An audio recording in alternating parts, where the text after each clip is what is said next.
안녕하십니까. 대바냐바라밀다경 제15회차 서일봉입니다. 우리가 요즘 그 연기품 제1에 대해서 살펴보고 있는데 지난 시간에 우리가 업보와 윤회에 대해서 살펴보았어요. 경전에 보면 10가지 악업의 길을 떠나고 10가지 선업의 길을 닦았으며 나쁜 심사를 떠나고 착한 심사를 닦았으며 그릇된 범행을 여의고 바른 범행을 닦았으며 청정함을 좋아하고 더러움을 버렸으며 고요함을 좋아하고 시끄러움을 버려서 몸과 마음이 편하여 후련히 묘한 즐거움이 생겼나니 마치 수행하는 이가 셋째의 선정에 든 것과 같았다라고 했는데 부처님의 사선정 가운데에서 삼선정을 얘기한 부분이지요. 그래서 우리가 뭐 선정을 하면 처음에는 5만 가지 생각이 있다가 그 생각을 버려야 되는데 해서 점점 사라지면 2선이고 이제 다 없어졌다라고 생각해서 기쁨이 생기면은 3선이 되죠. 그리고 그 기쁨마저도 없어진 걸 우리는 4선이다라고 표현하는데 그 가운데 3선에 해당이 되는 부분과 같았다. 여기에 이제 10선, 10악업이 나오는데 바로 악업이다라고 하는 것은 우리가 몸과 입과 뜻으로 짓는 업을 이야기를 하죠. 그래서 몸으로 짓는 것은 보편적으로 살생, 투도, 사음, 입으로 짓는 것은 망어기어, 양설학고, 뜻으로 짓는 건 탐진치인데 그 정반대 행위가 이제 10선업이 되죠. 그래서 우리가 그것을 탐진치로 인해서 결국 업보와 윤회가 된다라고 했는데 냉정히 보면 우리가 대승불교에서 보면은 업보와 윤회도 사실은 다 공으로 돌아가거든요. 그런데 이제 근기가 얕은 중생들을 바르게 이끌기 위해서 업보와 윤회를 만들어 가지고 결국은 뭐 윤회를 한다는 상황이 형성이 되는 건데 결국 우리가 업이다라고 하는 것은 결국 조작된 행위죠. 만들어진 힘.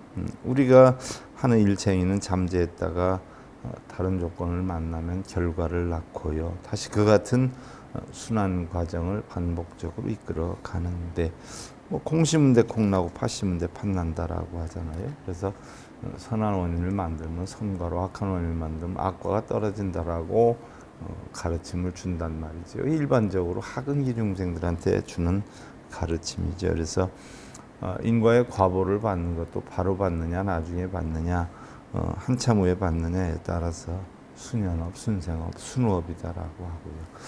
자, 우리가 보편적으로 업을 짓는 원동력이 뭐냐? 미혹이다라고 했어요. 우리 마음이 밝지 못하고 흐리기 때문에 악업을 짓고 악업으로 말미암아 괴로움의 결과를 받는다라고 했어요. 그래서 그 미혹이다라고 하는 것은 달리 번뇌라고 하는데 그 번뇌는 결국 우리 인간의 심신을 어지럽히고 괴롭힌다라고 했는데 그 번뇌가 선천적인 것이 있고 후천적인 것이 있다라고 했어요. 선천적인 것은 구생옥이다라고 하고 후천적인 것은 분별옥이다라고 하는데 두 가지 번뇌는 모두 다 108번뇌가 되고요. 우리가 흔히들 뭐 염주알이 108개가 되는 것은 108번뇌를 끊겠다라고 다지는 행위로서 108염주를 돌리는 것이지 108번뇌를 끊게 해달라고 그걸 돌리면 끊어지는 건 아니죠. 시간적으로 보면 전생, 금생, 내생이 있는데 다시 보면은 뭐 어제, 오늘, 내일 아니에요. 그런데 미래나 과거나 뭐 현재나 이렇게 놓고 볼 때 우리는 뭐 죽음 이전을 전생이라 그러고 뭐 현재 사는 걸 현생이라 그러고 내생에 태어나는 걸 내생인 줄 알지만 물론 그렇게도 표현을 할 수도 있겠죠. 그런데 지금 이 순간을 기초로 해서 1초 전은 전생이고 1초 후에는 바로 내생이 될 수 있는 거지요. 또한 공간적으로 보면 우리가 육도를 윤회한다라고 하는데 천상, 또 인간, 수라, 축생아기, 지옥을 돌기도 하고요. 그래서 그 육도 윤회는 탐진치를 많이 내면 지옥아기 축생에 떨어지고 탐진치를 적게 내면 결국 천상이나 인간이나 수라가 된다라고 하는 그런 부분에 대해서 지난 시간에 살펴봤어요. 잠시 우리가 육도윤회를 비춰보면 천상, 또 어떤 경전에서는 인간수라, 인간 밑에 아수라 이렇게 표현을 하기도 하고, 그 다음에 이제 축생하기 지옥은 똑같죠. 또 어떤 곳에는 뭐 천상, 수라, 인간 이렇게 표현하기도 해요. 어떻게 됐든 천상에 나는 것은 탐욕이 적어서 천상에 나는 거고요. 성냄이 적으면 인간이 되죠. 성냄이 적으면.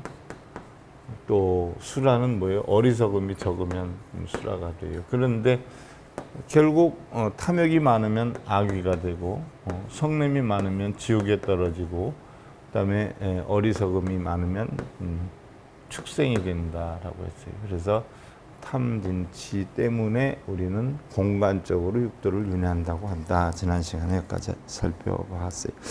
자, 그럼 우리가 이제 여기에서 사선정에 대해서 살펴보는데, 아까 삼선정과 같은 그런 느낌이었다라고 했어요. 그러면 사선정을 살펴보면 서가모니 부처님의 가르침은요, 근본적으로 보면 윤회로부터의 탈출, 윤회로부터의 탈출, 해탈이죠. 해탈이라고 하는 것은 뭐 이론적으로 간단하게 우리가 살펴보면요, 결국 탐진치는 무엇 때문에 만들어져요? 탐진치. 이게 다 탐진치로 인해서 형성되는 거 아니에요? 육도윤회는. 그럼 탐진치는 왜 형성이 되느냐?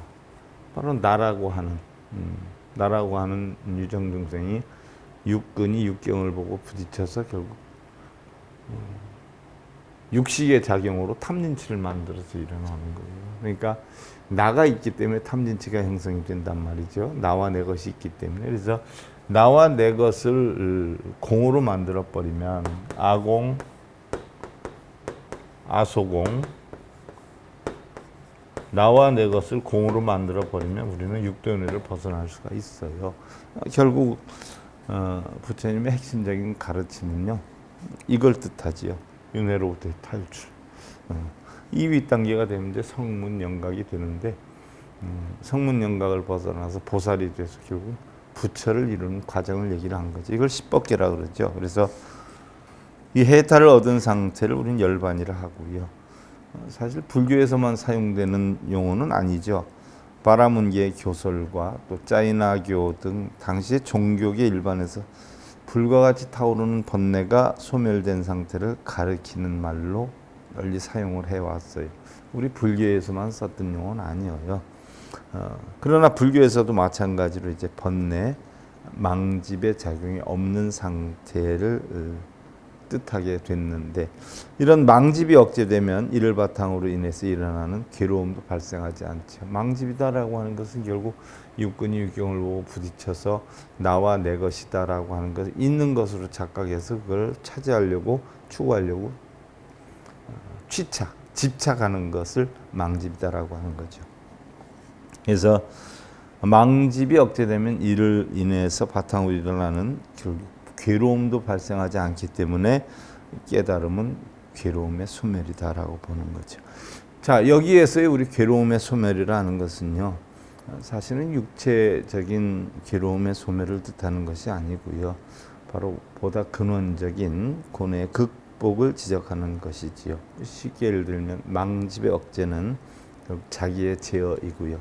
이것이 가능하면 괴로움은 괴로움이 아니게 되죠. 그래서 우리가 열반을 이룬다라고 하는 건 대부분 여러분들이 절에 가서 절하고 빌면서 열반을 이루려고 한단 말이죠. 그동안은 편안하니까 그게 열반을 이룬 건지 착각하는 경우가 많아요. 그러나 열반은 그 잠시 절하고 빌고 읽고 쓰는 동안 편안한 게 열반이 아니에요. 물론 잠시 열반일 수는 있을 수도 있겠지만 바로 이러한 망집의 억제, 자기의 제어, 결국 이게 자기 수행이죠. 뭘 이루게 해달라고 비는 게 아니라 자기가 이러한 이치와 진리를 알아서 결국 괴로움은 없애는 방법, 결국 집착에서 벗어나는 방법만 터득하면 괴로움이 아니게 되는 것이죠. 그래서 바로 우리가 탐진치를 없애기 위해서 개정회를 만들어 놓은 거죠. 개정회 수행을 하면 탐진치를 없앨 수 있다는 얘기죠. 말하자면 인간의 괴로움에서 도피하는 것이 아니라 그 괴로움에 직면함으로써 괴로움이 없는 삶을 살아가는 데는 안락의 경지가 야기되고 있는 것이다. 쉽게 들면 고통이나 괴로움에서 도망가고 도피하는 것이 아니라 어떠한 괴로움이나 고통이 온다라고 해도 그걸 극복할 수 있는 진리나 이치를 터득하는 것을 바로 이야기를 한 거죠. 그러므로 깨달음은 늙고 죽음을 초월하는 것으로 불사라고도 표현이 된다. 불사, 죽지 않는다라는 것으로 표현이 된다. 이것이 곧 윤회의 탈각이다. 괴로움이 끊임없이 연속되는 삶이 윤회이므로 괴로움이 극복되고 불사가 획득될 때 윤회가 멈춘다. 괴로움이 작으냐 많으냐에 따라서 우리는 삼선도에 나기도 하고 사막도에 나기도 하지만 결국 삼선도가 되었든 사막도가 되었든 전부 뭐예요? 탐진치로 인한 업의 세계, 괴로움의 세계다라는 이야기지요. 또 일반적으로 바라문교에서 해탈이라고 하는 것은요, 목사로서 목사 윤회의 사슬에서 벗어남을 뜻하고요.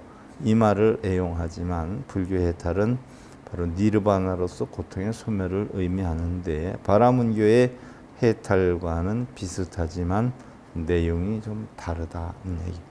일반적으로 번뇌의 불을 불어서 끈 상태를 우리가 열반이다라고 하는데 열반은 해탈과 같은 뜻으로 풀이가 되는 경우도 있지만 어떤 경우에는 해탈로부터 열반이 얻어진다라고 표현을 하기도 하죠. 왜?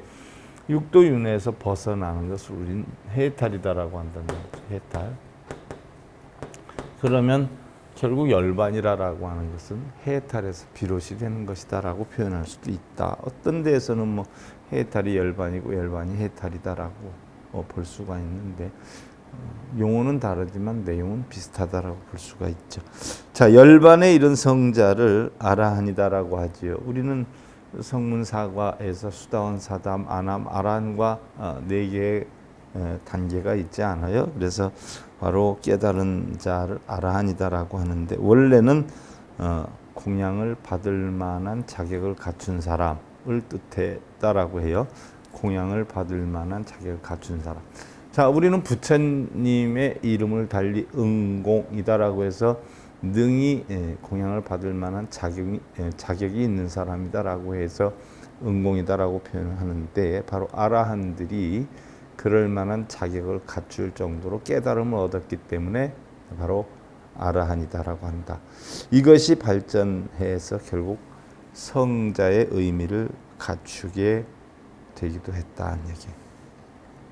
따라서 이 시기에는 붓다는 곧 아라한이었다. 원래 부처는 아라한이었어요. 근데 나중에 이제 대승불교가 형성이 되면서 붓다라고 했지 부처님 당시에는 아라한이다라고 했다라는 얘기예요. 그래서 붓다는 불교에서만 사용된 말은 아니고 자이나교에서도 사용이 되었다. 흔히들 뭐 우리는 부처 하면은 우리 불교에서만 쓰는 줄 알지 않아요. 그리고 흔히들 부처 하면 서가모니 부처님만 부처인 줄 안단 말이죠. 그래서 뭐 흔히들 서가모니다라고 하면 흔히들 부처님을 뜻하는 경우가 많아요. 그런데 사실은 샤가문이다라고 하면 원래는 샤카문이거든요. 샤카문이다라고 하면 꼭 서가모니 부처님만을 뜻하는 게 아니에요. 샤카문이는 바로 뭐냐? 샤카족이라는 얘기예요. 족성. 샤카족. 문의는 출가한 사람. 출가한 자. 출가한 자가 문이요. 그럼 샤카족으로 있으면서 출가한 자가 서가모니 부처님 한 분뿐이었을까요? 아니란 말이죠. 그래서 문헌에 보면 샤카모니가 한 20-30명이 돼요. 20-30명. 그런데 우리는 이제 깨달은 자 서가모니 부처님을 샤가문이라고 표현을 했기 때문에 샤가문이 하면 바로 부처님 이렇게 상상하지만 원래 샤가문이라는 이름의 뜻은 샤카족의 출가한 자를 샤가문이라고 그래요. 문의는 출가한 자를 뜻해요. 나중에 이제 성인으로 바뀌었지만 그래서 샤카족의 성인 이렇게 돼서 시타르타 부처님 이렇게 표현했지만 원래는 샤카문이는 샤카족의 출가한 자를 뜻해요. 그와 같이 부처님을 나중에 대승불교가 일어나면서 우리가 바로 구분하기 위해서 해놨지만 옛날에는 깨달은 자를 다 아라한이다라고 했어요. 아라한. 아라한이다라고 하는 것은 우리가 성문사과에서 수다원 사담 아나마랑거에서 깨달은 자다 했는데 이 아라한을 갖다 공양을 받을 만한 자격이 있는 은공이다 이렇게 표현을 했어요. 그런데 대승불교로 오면서 부처나 아라한이나 똑같이 취급을 받으면 문제가 되지 않느냐. 그래서 나중에 만든 게 붓다로 만들어 놓고 아라한과 붓다는 하늘과 땅 차이다. 그래서 아라한은 성문에서 배출되는 것이기 때문에 소승으로 몰았고 부처는 모든 것을 깨달은 자로 부처로 만들었어요. 근데 원래 부처님 시대는 다 아라한이라고 했어요. 그런데 나중에 대승불교가 이러면서 부처님을 위대하게 만들기 위한 그런 뜻으로 결국 했죠. 또 부처라고 하는 것도 불교에서만 썼던 용어는 아니에요. 우리나라에서 지금 종단도 보면 어느 종단에 가보니까 모르잖아요. 예를 들어서 종단에 따라서 정사, 전수라고 하는 분도 계시고 또 어느 단체에 가니까 부처님이라 그러더라고요. 일반적으로 우리는 법을 전하는 스승을 법사라 표현을 하지 않아요. 무속인 법사 말고 그냥 승려가 됐든 유발자가 됐든 법을 전하는 사람을 법사다라고 하는데 일반적으로 부처님이라고 칭하는 그런 단체도 있더라고요. 그래서 아무개 부처, 아무개 부처 이렇게 표현을 하더라고요. 다 부처로 칭하더라고요. 그러니까 원래 부처님 시대에는 바로 자인화교에서도 그렇게 표현을 했다는 얘기예요. 그런데 불교에서는 석존만을 지칭하는 그런 말로 사용이 되었고요. 교학의 발전과 함께 다양한 불타관이 전개되었죠. 한편 서가모니 부처님의 위대함은 후대에 이를수록 조금씩 과장이 되어 갔어요. 그냥 평범한 일반 사람에서 좀 진리를 아는 사람이었다가 점점점 갈수록 뭐예요? 신통수를 부리고 요수를 부리고 뻥튀기가 됐다는 얘기죠. 여러 가지 특성과 능력이 붓다에 가탁이 되어서 거짓으로 다 만들어져서 신격화가 되어 갔다. 근데 그 신격화돼서 거짓으로 만들어진 것이 어리석은 불자들은 그 존재가 부처인 줄 알아요. 그래서 부처님이 요술 맛을 부르고 신통력을 부려서 다 해결해 주는 줄 알아요. 그냥 부처님 말씀하셨듯이 자기는 하나의 평범한 인간에 지나지 않았다. 다른 사람과 틀린 점이 있었다면 자기는 솔직했다. 마음이 청정했다. 요게 차이예요. 요게. 부처님 요술 부리고 맛을 부리고 일반 사람들 원 이루어주는 분 아니에요. 그 결과 붓다는 단순히 깨달음을 얻은 사람 이상의 존재가 되었으며 인간은 깨달음을 얻어 아란이 되어도 붓다와는 다른 것으로 생각했다. 차별을 뒀다는 얘기예요. 한편 석존의 붓다로서의 그러한 위대함은 단순히 수행만으로 획득하는 것이 아니라 여러 차례 전생에서의 수행한 결과 이 세상에서 최종적으로 깨달음을 얻은 것으로 간주되었다. 이렇게 해서 만들어진 게 이윤회설인데 결국 부처님 당시에는 어떤 훌륭한 성인이 하나 태어나려면 틀림없이 그 성인이 되기까지의 몇 차례 반복해서 태어났다 죽었다 태어났다 죽었다 이렇게 했을 것이다 라고 하는 설들이 많이 있어요. 그 당시에만 했어도. 그래서 훌륭할수록 더 많이 죽어서 더 많이 태어났다라고 일반적으로 얘기들을 했죠. 그러다 보니까 이게 어디에서 비롯이 됐냐면 윤회사상, 업사상에서 비롯이 됐어요. 그러면 수도 없이 그렇게 태어나려면 과거에 부처님은 모르는 게 없었다라고 하니까 이거에 대해서 잘 알면 이거로도 태어났을 거야. 저거에 대해서 잘 알면 저거로도 태어났을 거야. 이렇게 생각을 했단 말이죠. 그래서 이렇게 저렇게 따지다 보니까 바로 짜따까라고 하는 본생경이라고 하는 게 만들어졌고 짜따까 본생경이 만들어졌는데 거기에서 태어난 숫자가 무려 유정, 무정 합하면 8,000번에 이르고요.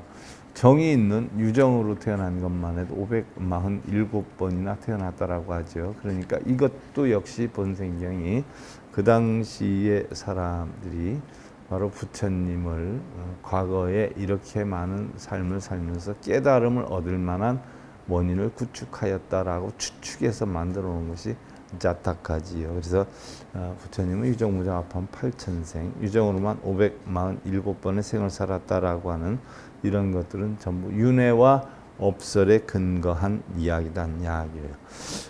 실제로 그렇게 됐던 게 아니라 하나의 설화죠. 석조는 전생의 수행자였는데 이를 보디사트바라고 한다.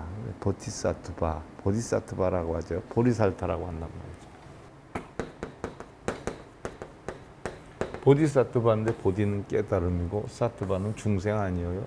그래서 이것을 중국으로 건너갈 때 한자어로 가져가려니까 이거랑 비슷한 보리살타로 가져갔지 않았어요? 여기에서 우리나라에서 앞에 보자와 살자를 합해서 보살님 이렇게 하는 거죠. 근데 원래 뭐 깨달을 중생, 앞으로 깨달을 사람 이렇게 표현하는데 부처님 제세 시에는 여자분들은 보살이라고 하지 않았어요. 다 남자분들이 보살이었죠. 근데 세월이 변하면서 나쁘게 표현하면 여성들이 주로 이루니까 우리나라 불교는 치마폭 불교다 라고 해서 결국 모든 게 생기는 게 그 손에서 나와야 되니까 그 명칭을 그냥 보살로 축혀 세운 것이 유래가 됐다는 이야기도 있죠. 자, 한역경전은 이를 보리살타로 음사하고 줄여서 보살이다라고 한다라고 했어요. 본래 깨달음을 구하여 노력하는 사람의 뜻으로서 장차 부처가 될 사람, 깨달음을 얻을 사람으로 지칭을 하고요. 그래서 석존도 깨달음을 얻기 이전에는 보살이었으며 이를 과거생으로 연장하면 전생의 석존도 보살이었던 것이다. 자타카, 바로 서가모니 전생 이야기의 문학의 주인공인 보살이 바로 이러한 존재이다. 자, 그러면 최초로 보디사트바를 사용하게 된 게 우리 불교에서는 언제서부터 썼냐? 부처님이 전생의 자타카에 보면 수메다 보살이었을 때 십바라밀에 대한 깨달음을 얻어서 결국 열반에 이르가 도솔천 내원궁에 있을 때 도솔천 내원궁에서 이제 자기가 태어날 시기나 장소나 여건들을 살펴보다가 정반왕과 마야 부인 사이에 태자로서 태어나게 되는데 그때의 도솔천 내원궁에 있을 때 장차 부처가 될 사람이다라고 해서 처음으로 불려졌던 이름이 보디사트바예요. 무슨 보디사트바였냐? 호명보사트바예요. 그래서 결국 호명보살이었다라고 하는 용어가 우리 불교에서는 최초의 보디사트바라는 용어가 형성되기 시작한 거죠. 자, 그리고 선정의 선이란 범어 디아나 빨려의 짠나의 음역으로 자, 빨려의 짠나 범어로 디아나라고 하는데 디아나 자, 짠나라고 한단 말이에요. 짠나 그럼 젠느라고 한단 말이에요. 젠느를 중국 발음으로 하니까 센느 이렇게 된단 말이에요. 그래서 선이라 만들어졌는데 미국에 가면 사실 불교가 들어온 지 얼마 되지 않았잖아요. 불과 100년 이제 조금 넘었는데 각 나라 불교가 거의 많이 들어와 있죠. 미국에서는 선을 많이 위주로 해요. 선을. 그러면 제가 알기로는 이 선하는 곳을 바로 젠센터 이렇게 젠센터 이렇게 표현한단 말이에요. 젠느, 디아나 젠느, 젠센터 이렇게 하는데 그 센터장들이 스님이 하는 게 아니에요. 미국에서는 일반인들이 해요. 일반인들이 하는데 적어도 뭐 심리학과나 뭐 철학과 뭐 이런 데 나온 사람이 중국이나 뭐 한국이나 일본 이런 불교는 미국에서는 그렇게 대단하게 인정을 해주지 않아요. 특히 우리나라 불교는 미국에 가면 불교라고 하지 않아요. 무속인 취급을 해요. 무속인 취급. 맨날 천도제만 지내고 그러니까 미국에서 뭐 우리나라 불교에서 무슨 행사하려고 그래서 복잡하면 못하게 하죠. 교통방해한다고. 오히려 불교로 인정을 잘 안 해요. 오히려 뭐 다 그런 건 아니지만 다니면서 보면 어느 나라 승려냐 그래서 사우스 코리아 에서 왔다라고 하면 아망? 이 아망? 그래서 야스 그럼 어디에서 왜? 사우스 코리아에서 왔다면 아 코리아 사우스 코리아 아 아망 조포 이런 얘기들을 많이 해요. 참 창피한 일이죠. 아니면 미국에 현존하는 한국인들도 보면 주로 천도제를 많이 시키고 돈을 많이 가져오게 하기 때문에 점점 시들해지죠. 한참 제가 미국 BBS 불교방송 다닐 때만 해도 막 번창해가지고요. 상당히 많이 늘어났었어요. 샌프란시스코나 뭐 LA나 이런 데만 해도 10개 이상, 샌프란시스코만 해도 10개 이상, 뭐 LA만 해도 여러 군데, 그리고 뭐 한국에 와서 수행을 했던 외국인 스님들 뭐 한국식 불교 만들고 막 그래서 한참 번창했었는데 하도 천도제 위주로 하니까 많이 떨어졌죠. 한국 불교식으로 사찰 건립했던 그 외국인 스님도 신도가 처음엔 몇천 명이었는데 지금 몇 명 안 된다고 그러더라고요. 다 배우기를 뭐 천도제 위주로 배우고 돈 가져오라 그러니까 다 그런 건 아니지만 제가 알고 있는 분들도 이젠 절에 못 가요. 왜? 적어도 1년에 한 번은 고정적인 천도제를 해야 되는데 1,000불을 가져오라 그러고 그럼 뭐 얼마에 1,300만 원? 130만 원? 만불을 가져오려나? 1,300만 원인가? 무서워서 못 간다는 거예요. 스님하고 눈 맞추기가 무섭다는 거예요. 그래서 또 무슨 일이 있어 상의 드리러 가면 무조건 천도제 하라고 하니까 한국 불교 이제 안 가고 그래서 옛날에 뭐 모사찰 300~400명씩 모였는데 일요일날 지금 50명도 안 모이고 모사찰은 50~60명씩 모였는데 지금은 서너 명, 너댓 명뿐이 안 간다는 거죠. 이렇게 자꾸 전락이 됐어요. 그래서 열 몇 개에서 지금 한 너댓 개뿐이 없어요. 자꾸 전락이 되고 차라리 뭐 천도제 안 해도 되니까 사찰 가서 불상에 절하고 싶으면 베트남절이나 차라리 중국절 가면 절만 하고 나오면 되니까 일불만 넣고 차라리 그렇게 간다. 그리고 한국 사찰은 안 가고 자기네들끼리 모여서 차라리 공부를 한다. 그래서 뭐 3, 4, 5 또는 뭐 20~30명씩 모여서 자기네들끼리 공부를 하는 불교로 자꾸 변모해 가더라 말이죠. 그러니까 참 안타깝다는 얘기예요. 그래서 젠느라고 하는데 젠 센터예요. 그래서 심리학과나 철학과 나온 스님 사람들이 젠 센터를 운영하려면 티벳에 가서 한 2년 정도 동안 공부를 하고 오면 인정을 받아요. 티벳 불교, 학문 불교 아니에요. 그래서 2년 동안 공부하고 오면 자격증을 얻는데 그 젠 센터에 가면은요 불상이 뭐 내나 30cm, 커야 한 40~50cm 정도뿐이 안 돼요. 한 자나 한 자 반은 두 자, 한 분 모시고 바로 자기네들 그 입방하면 뭐 공고가 나가죠. 거기 회원들한테 언제부터 언제까지 입방한다, 선을 한다, 수행을 한다, 선수행을 한다. 그러면 나가지요. 그럼 뭐 금액 같은 거 선정 뭐 안 돼서 나가는 경우가 많아요. 그러면 참가자들은 누구누구 오겠다고 신청을 하지요. 그럼 그날 되면요 배낭 하나씩 간단하게 짊어지고 오는데 불상 딱 선방 같은데 하나 놓여 있어요. 그러면 다른 거 필요 없어요. 봉투 불상에다 놓고 절도 안 해요. 그냥 합장만 딱 하고 불상에다 돈 놓고 그 다음에 며칠 하는 거예요. 3박 4일이면 3박 4일 선입방하는 거예요. 그러면 선하는 거 보면 우리나라는 가부좌 들고 다 이러고 하죠. 그 친구들은 정말 자유롭게 해요. 깜짝 놀랐어요.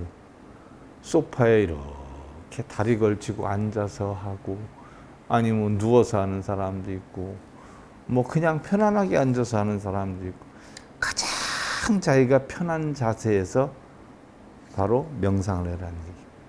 그런데 화두를 주더라고요. 화두를 주는데 정해서 주는 게 아니에요. 뭐 우리나라 같은 경우는 뭐 이목고를 해라, 무자 화두를 이렇게 하지만 그네들은 화두가 생활선을 해요. 생활선. 무슨 얘기냐? 남편하고 싸웠는데 불가분하게 한동안 냉전 상태에 있었다. 그럼 이런 것을 어떻게 해결하면 좋은가? 라는 화두를 줘요. 실제 생활에 필요한. 그럼 그거 가지고 명상을 해요. 그리고 어느 정도 일정 시간 지나면 오후에 되면 그걸 가지고 토론을 해요. 난 이런 일이 있었는데 이렇게 해결했다. 이런 일이 있었는데 이렇게 보니까 힘들더라. 그럼 거기에서 캡틴이 바로 원장이 다시 또 거기에 대한 답을 주고 토론을 하고 다시 또 화두를 주어요. 그럼 이런 방법을 할 때 어떻게 했는가? 거기에 대해서 다시 한번 명상을 해봐라. 이런 식으로 생활선으로 꾸려나가거든요. 그러면 사실 제가 지금 마조로 강요하지만 마조선사가 선을 이런 생활선을 추구를 했단 말이죠. 불상이나 절에 가서 승려나 아니면 부처님이나 경전이나 이런 걸 찾는 게 아니라 생활 속에 있는 선, 행주장어묵동정 선을 추구를 했단 말이죠. 예를 들어서 육조 해능스님도 가부좌 들고 앉아서 선하라 안 했고 달마대사도 앉아서 선하라 안 했거든요. 우리나라는 독특한 선을 해요. 이건 도교에서 했던 선이거든요. 좌망, 가부좌 이런 건 다 도교에서 했던 거예요. 우리 불교에서는 그런 선을 하지 않았었단 말이죠. 부처님 시대부터. 그래서 미국에서는 보면 굉장히 자유분방해요. 걸어다니면서 하는 사람도 있고 또 하다 힘들면 또 자세 바꿔서 하는 사람들도 있고 우리나라에서는 이렇게 탁 하고 절구통처럼 이렇게 안 하거든요. 그러니까 다른 나라 사람들이 우리나라 선하는 거 보면 이상하게 생각하고 우리나라 선하는 사람들이 다른 나라 사람들 선하는 거 보면 이상하게 생각하는 이치와 같은 거예요. 가장 자기가 편한 자세. 왜? 그래야 명상을 편하게 할 수 있는 거죠. 가부좌, 반가부좌 해가지고 몸이 근질거리고 찌뿌둥하고 무슨 망상이 오겠어요? 무릎 아프고 그냥 다리 아프다는 생각뿐이 없을 수 있죠. 그래서 빨려젠나라는 음역으로 명상이라는 뜻이고 달리 정, 삼매, 등지, 정려, 사유수, 선정이라고도 하지요. 그래서 깨달음을 얻기 위해서는 정이 선행되어야 되는데 선은 마음을 통일하는 것, 정신 통일. 마음을 하나의 목표에 집중시켜서 마음이 흐트러지거나 혼란해지거나 하는 것을 막고 지혜를 몸에 배게 해서 진실의 이치에 맞게 수용을 한다. 그래서 선은 외선내정이라고 그러잖아요. 육경, 색성량 미촉법에 끄달려 다니지 않고 정은 바로 내정, 안이비설신에 끄달려 다니지 않는 거죠. 그래서 선에 보면 초선, 2선, 3선, 4선, 4단계가 있죠. 이를 4선정이라고 그래요. 그래서 4선정의 성취를 보면 부처님께서 내란자라 강변 필발라수 나무 아래 앉아서 명상에 들었고 마침내 마구니를 항복받고는 욕망과 착하지 않은 일에서 떠난 기쁨에서 초선을 성취하고 속마음이 고요하고 평안해진 즐거움에서 이선을 성취하고 또한 마음이 기쁨에 물들지 않는 까닭으로 생각하는 것이 편하고 올바르기에 육신에 알라 그러던 삼선을 성취했고 또 즐거움도 괴로움도 모두 버린 까닭에 희비를 멸하고 제4선을 성취했는데 이것이 바로 선정과 고행의 이변을 초월한 중도지에서 이루어졌다라고 했어요. 중도지. 중도의 지혜에서 이루어졌다라고 했어요. 자, 그러면 요 선에 대해서 다음 시간에 우리가 부처님이 실제로 실천을 했던 선에 대해서 다음 시간에 이어서 살펴보는 것으로 하고요. 자, 오늘 대바냐바라 밀다경 제15회차 서일봉이었습니다. 감사드립니다.